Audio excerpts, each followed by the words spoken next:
Hola Ricardo, Víctor Dupont te saluda, ¿me escuchás? Sí, ¿cómo te va? ¿Cómo te va? Mucho gusto. Bien, ¿qué tal? Bueno, gracias por atendernos, Ricardo. No, bueno, Bueno, te cuento, este es un programa de filosofía, de pensamiento y de arte y estamos trabajando un tema que nos parece de particular interés. Conocemos tu trabajo de hace muchos años. El tema es el caos. ajá. Y para empezar a conversar, queríamos preguntarte si en tu trabajo o en alguna instancia de tu trabajo vos trabajás con el caos, si es que existe alguna relación en algún momento de tu producción, que puede ser en los ensayos o en alguno de los determinados momentos de tus obras, si hay alguna relación con el caos. Ajá. Sí, varias cosas, varias cosas. Por un lado, ¿de qué estaríamos hablando cuando decimos caos, no? Porque parecería tener siempre en nosotros como el peso de un elemento negativo, la idea del caos. Y si no, y también, aunque funcione como una especie de utopía generadora, también observo que quedaría cargado de manera negativa, aunque aparentemente el signo fuera de aprobación, digamos. Claro, claro. En el trabajo teatral hay un momento, el ensayo, en los periodos de búsqueda del lenguaje, de intercambio así profundo con la actuación, sobre todo cuando uno se libera de los modelos tradicionales de personaje, de narración, de psicología. La situación es altamente caótica en lo aparente porque estás más bien buscando y abriendo posibilidades que en algún momento dado producen una sensación muy caótica y de mucho vértigo, en el sentido de cuál es el momento de empezar a acumular, a cerrar algunos sentidos de esa búsqueda. Claro. Sí, sobre todo en el intercambio con la actuación, pues, aparece mucho ese vaído, en el sentido de algo que está todo el tiempo al borde de constituirse y al mismo tiempo no se puede ni nombrar ni asir, se intuye. Sí, todos esos elementos parecerían ser también una base de enorme goce y de enorme estímulo. Se diluyen algunas nociones de realidad, vinculadas al tiempo, al espacio, a la idea yoica que durante un periodo del ensayo de repente se mantiene una idea de tratar de constituir algún sentido, y recién después de un par de horas se logran algunas derivas más caóticas, si pudiéramos decirlo así. De hecho, nosotros en general nos vamos encontrando con las nociones a lo largo del programa, pero algunas aproximaciones con lo caótico es lo fragmentario, lo plegado, el estiramiento. Lo múltiple, digamos, la variedad, en el caso de la actuación, la variedad de temperaturas en trayectos cortos, territoriales y expresivos, grandes niveles de condensación emocional. Entonces, contrastes, dinámicas, pero siempre todo eso tiene el riesgo de estabilizar, ¿no? De buscar, de ya terminar también con el riesgo de la búsqueda del caos, sería como nuevas formas de representación. El peligro está muy latente. Depende mucho de las personas, no tanto de los procedimientos, de la capacidad poética, en el caso de lo teatral, digo, de resonancia y de poder circular en ese territorio que es tan proveedor, que es muy proveedor para la actuación, para el lenguaje teatral, de esa zona incierta, indefinida, confusa, un poco arrasada, que producen los movimientos poéticos en la actuación, es muy gozosa. Por otro lado, es una materialidad muy... La actuación lo busca como una especie de pepita de oro. Claro, el goce. En la sí, de un profundo, en el goce en el sentido de una profunda capacidad de resonancia personal sin ser biográfica. Claro, una vez te escuché decir que lo poético personal es mucho más potente que lo biográfico. Sí, inclusive uno podría sospechar que lo biográfico ya está cooptado, atravesado y constituido ya en uno casi como una construcción, independientemente que algunos sucesos han acontecido en realidad. Claro. Pero que el procedimiento del recuerdo y la modificación del tiempo que produce esa mecánica, me estoy refiriendo al campo emocional, no al enunciado de los hechos o la capacidad de la memoria. Sí, a la emocionalidad. Lo que sería el circuito emocional de ir a algún otro lugar para traer hacia acá una otra cosa, etcétera, etcétera, que en el caso de la actuación es la materialidad pura. Quiero decir, alguien puede actuar porque puede ir, porque puede ir a lugares y aprovechar no experiencias personales, sino resonancias poéticas que se tornan tan fuertes como las vivencias personales. O más. Claro. Porque acá las ve, las pone en circulación de manera perversa, asignándole a la palabra un carácter altamente positivo, claro, en la teatralidad, ¿no? La idea de la perversión, de la capacidad de exponerse, de intercambiar con el punto de vista algo que no sea el juego tonto que confirme que estamos en un teatro. Sí, o la reproducción servil de la realidad. La representación, claro. El tema de la representación, que es un problema profundo, ideológico, que excede obviamente al teatro, ¿no? Claro. Te quería... Eso es lo que pasa es que es como un arte que convoca de una manera muy presente, un problema que en la literatura o en la pintura es obvio y es ostensible, pero que en el teatro queda muy, muy, muy, muy adelante. La idea del original, las relaciones con el texto, las ideas de dominio que el texto quiere tener sobre la escena, bueno, toda una serie de elementos que hacen a lo que culturalmente es lo aceptado, y entonces pone muy adelante esa discusión el teatro. Claro. Otro de los aspectos que quería consultarte es esta temporalidad fuera de quicio en relación a lo que planteaban en La máquina idiota en torno a Hamlet, ¿no? El tiempo fuera de quicio, quizá como una metáfora de lo caótico, pero también con la temporalidad que maneja la actuación, ¿no? Sí, ahí, claro, la actuación plantea, y me parece que Shakespeare lo ve y habla de eso, además de ser una interrogación existencial, el ser o no ser, es también una reflexión, me da la impresión, sobre técnicas dramáticas, por el momento que atraviesa la escena de Londres cuando Shakespeare escribe Hamlet. Digo, hay referencias específicas a otras compañías teatrales. Claro. Se infiere históricamente que está plagada de referencias de discusión con otros teatros que en ese momento conviven con el Teatro del Globo, que es el que dirige Shakespeare. Claro, una disputa territorial y política en torno al teatro. Claro, porque además Shakespeare es un actor que escribe para actuar. Eso parece que se olvidara, ¿no?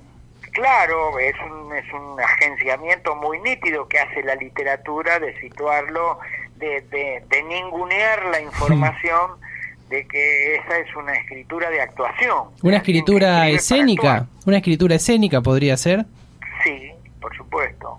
Y en ese aspecto del tiempo, me parece que la referencia que hace es que el tiempo está loco, y es una referencia histórica, y nosotros también la tomábamos como una referencia histórica, donde hay algo fuera de quicio, hay algo salido, descentrado, profundamente equivocado en la época, y por otro lado como una reflexión específica de la teatralidad, donde en la escena el tiempo salta para cualquier lado, no va linealmente. Claro. Digamos, y esa es una experiencia que la actuación tiene. Quiero decir que de repente puede moverse en el tiempo, o puede generar afectaciones en el tiempo, o por lo menos puede, como nunca creo, a no ser situaciones muy excepcionales de la realidad, puede pensar en el tiempo y en lo que pasa mientras el tiempo pasa, sería, a no ser, digamos, estados de contemplación, el amor, la vida sexual, situaciones de mucha intensidad. Parecería que la realidad, más bien, el tiempo es algo donde está regido por una lógica y una necesidad de control desde lo humano que le quita toda capacidad convocante o estimulante, digamos, ¿no?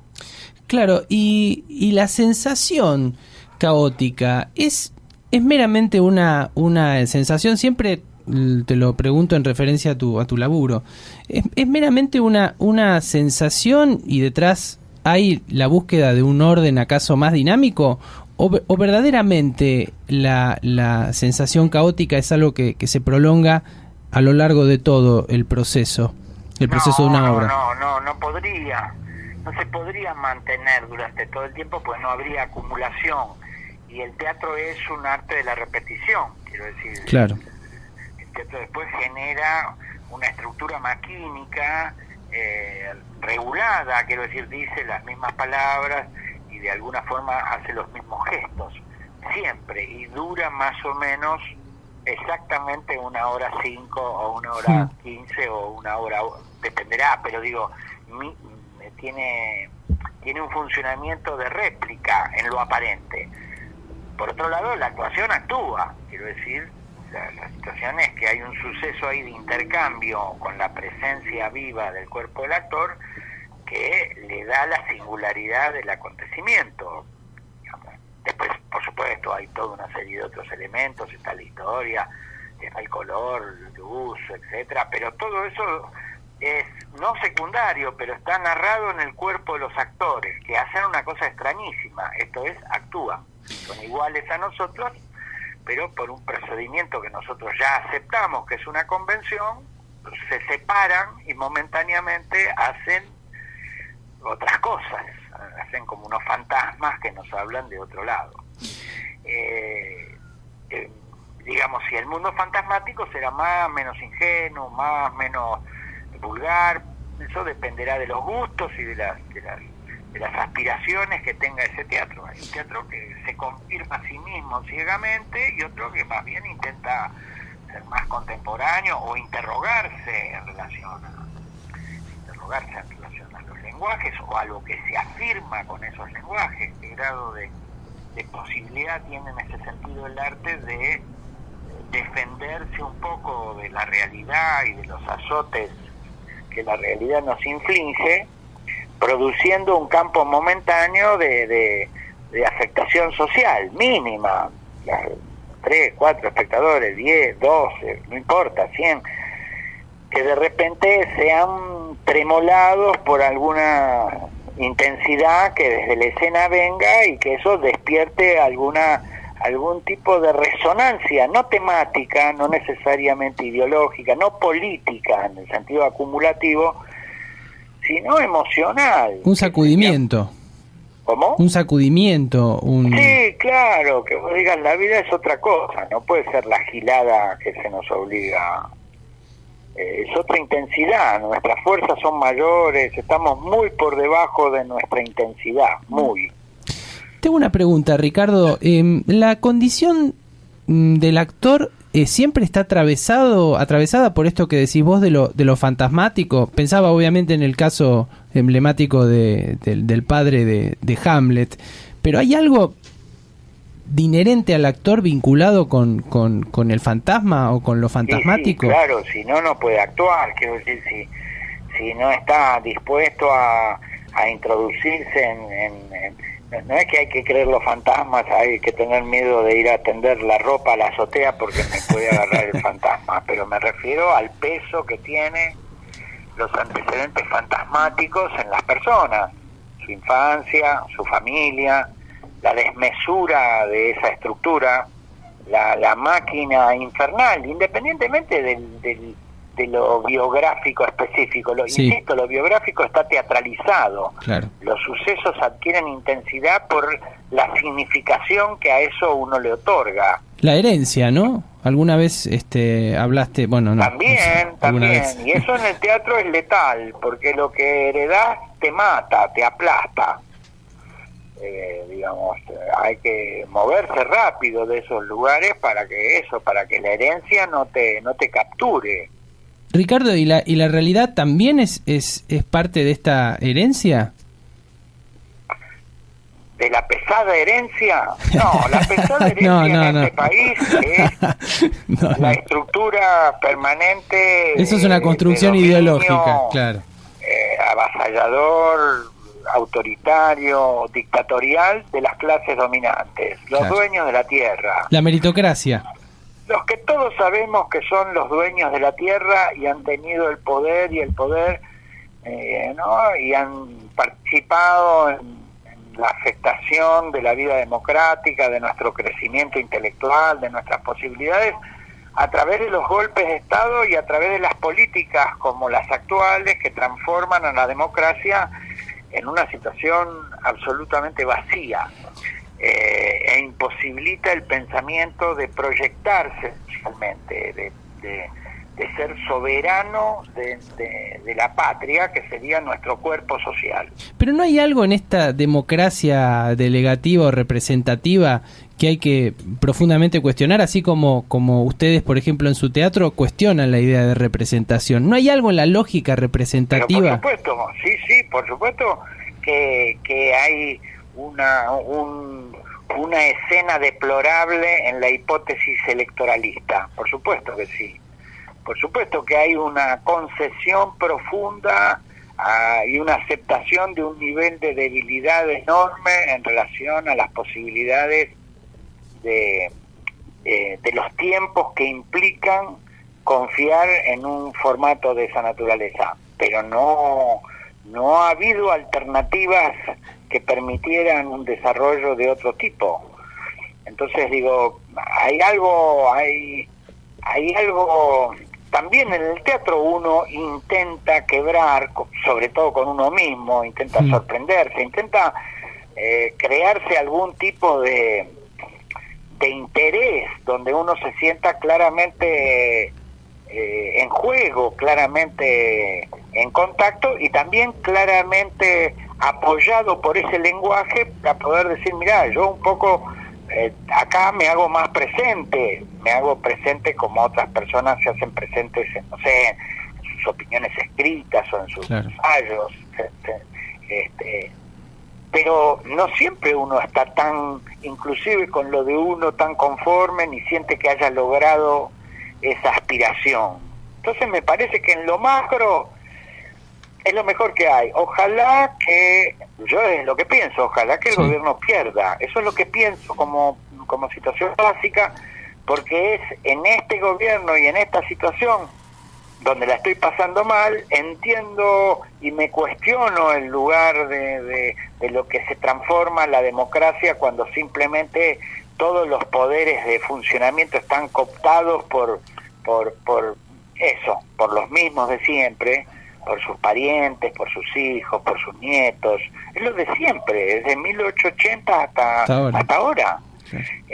Hay algo ahí de desolador que hace que uno mire con cierta ironía la idea de ir a votar cada 4 años. Pero es lo que hay. Eso era muy claro Olmedo, muy claro sus bromas acerca de éramos tan pobres, lo que hay. Esa idea de una construcción un poco enormemente parcial. No es para nada optimista mi comentario, pero bueno. Pero es lo que hay. Nosotros no hacemos un teatro optimista. Claro. Que lo hay todo un teatro que en los últimos años, desde una idea progresista, por decir así, culturalmente, hace un teatro bueno, buenos, son buenos los sentimientos, buenas las personas, y de alguna manera triunfa el bien. Claro, políticamente correcto o maniqueo. Eso, sí, sí. Sí. Ricardo, para ir cerrando y agradeciéndote el tiempo que nos das, ¿qué están haciendo ahora? ¿Qué están preparando en el Sportivo? En el Sportivo estamos haciendo una versión de Hedda Gabler, que se llama Hambre y Amor. Uh-huh. Un texto malo, te oí decir una vez, ¿no? ¿Puede ser? Y Ibsen es un escritor que está muy sobrevalorado. Bueno, es el triunfo de una literatura sobre la escena, porque sus materiales no son, a mi entender, buenos teatralmente. Pero igual ha sido motivo de mucha dificultad y de mucho estímulo trabajar sobre eso, sobre ese desencuentro entre las necesidades que teníamos nosotros de crear cierta cosa en la escena y un texto muy informativo, muy poco dador de teatralidad. ¿Eso es un texto malo en términos teatrales? Bueno, para mí sí, para la gran mayoría del canon cultural es una de las obras emblemáticas del realismo moderno, y que ha producido una influencia y ha determinado líneas internas dentro de la dramaturgia contemporánea. O sea que el que debe estar equivocado soy yo. Digamos, no sé, pero lo estás disputando, lo estás peleando. No solamente lo estoy disfrutando, sino podría entrar en debate en relación a afirmar lo que digo sobre que es un texto que no es para nada estimulante teatralmente. Es un texto de gran complejidad en su construcción literaria, parece más una novela policial que un texto dramático, en relación también a lo que es mi elección de lenguaje y todo. Pero igual nosotros trabajamos muy duramente y muy seriamente, y lo vemos con mucho entusiasmo la experiencia, ¿no? Y después también hay 2 trabajos más de gente del estudio, del Sportivo. Uno es Remar y otro es un texto también, El mito de la ponedora. Eso, son todos trabajos internos, pero con muchísimo éxito así de público. Nosotros no somos un teatro, somos un estudio que de vez en cuando abre sus trabajos, no tenemos una idea de continuidad ni querer tener eso, no somos un teatro. Bueno, Ricardo, te agradecemos muchísimo tu tiempo y una charla jugosa. Bueno, te agradezco a vos y que estés muy bien. Muchas gracias y bueno, te admiramos mucho, Ricardo. Bueno, un abrazo. Un abrazo grande, viejo, un abrazo grande. Hasta luego. Chao. Para los que no saben quién es Ricardo Bartís, acaba de estar Ricardo Bartís, que es simplemente el mejor director de teatro que tenemos en la Argentina, y estuvo en el Club de los Sofistas.